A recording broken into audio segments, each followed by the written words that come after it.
What happens when you rise to the top of one of Australia's most violent criminal empires, only to watch it all collapse around you?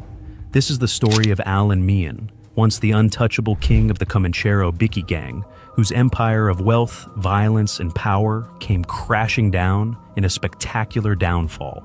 From $225,000 luxury boats and designer clothes, to murder investigations, police raids, and betrayal from within, this is not just a crime story, it's a warning. Let's dive into the shocking fall of Allan Meehan. Chapter 1. The beginning. Allan Meehan didn't start out as a kingpin.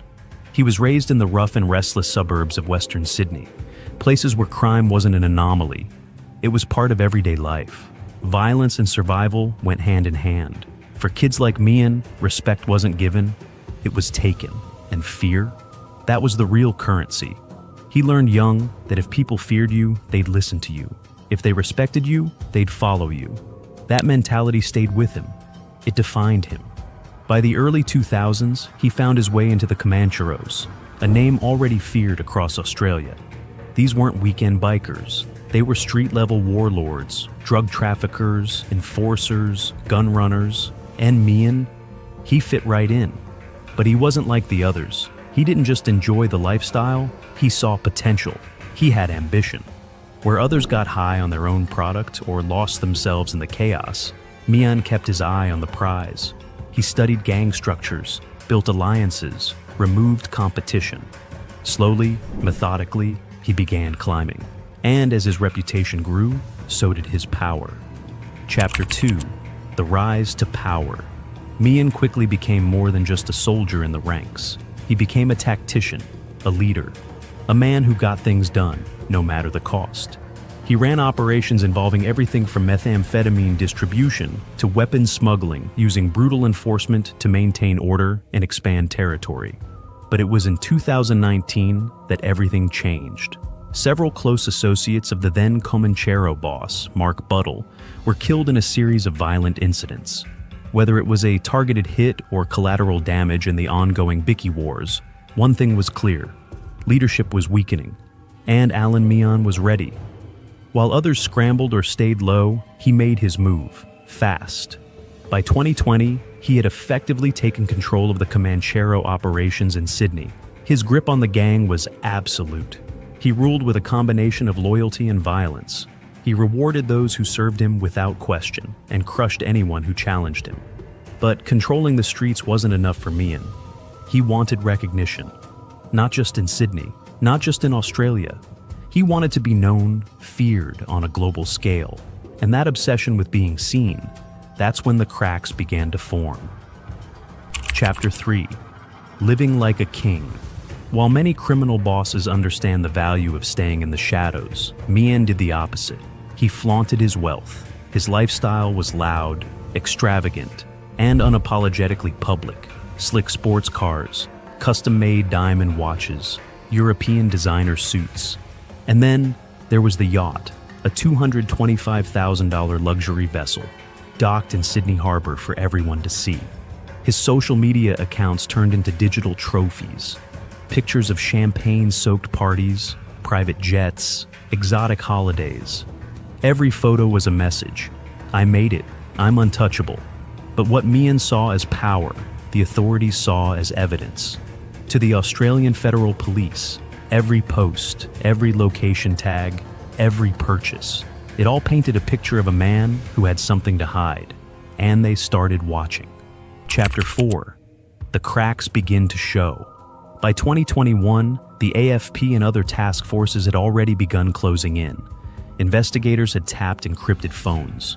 They intercepted messages detailing drug deals, distribution routes, cash drops, and even hit orders.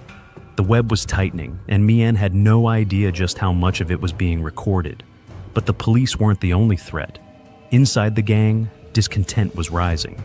Meehan's increasingly aggressive and reckless leadership, his obsession with image and dominance, was pushing longtime members away.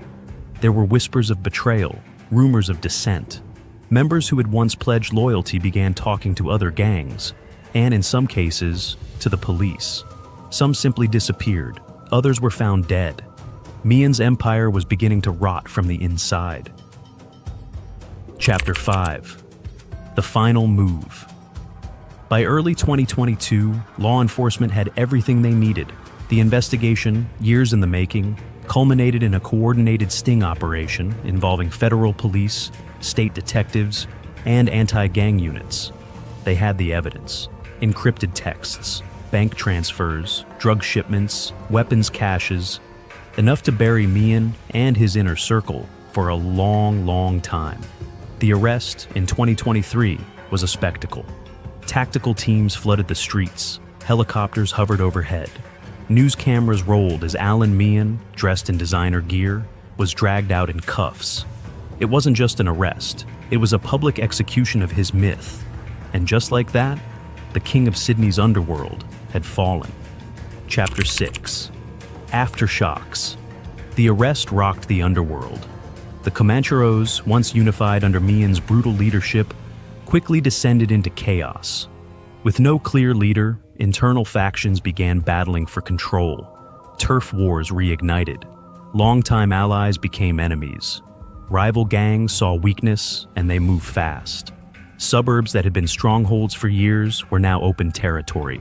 Violence surged. Drive-by shootings, fire bombings, kidnappings, it all came flooding back. Meanwhile, police doubled down. The takedown of Meehan gave them momentum. Raids were launched across the country. More arrests followed. Weapons, drugs, money seized in bulk. The criminal empire Meehan built was being dismantled, piece by piece. Chapter 7. The Legacy. Even now, locked away behind prison walls, Alan Mian's name still echoes.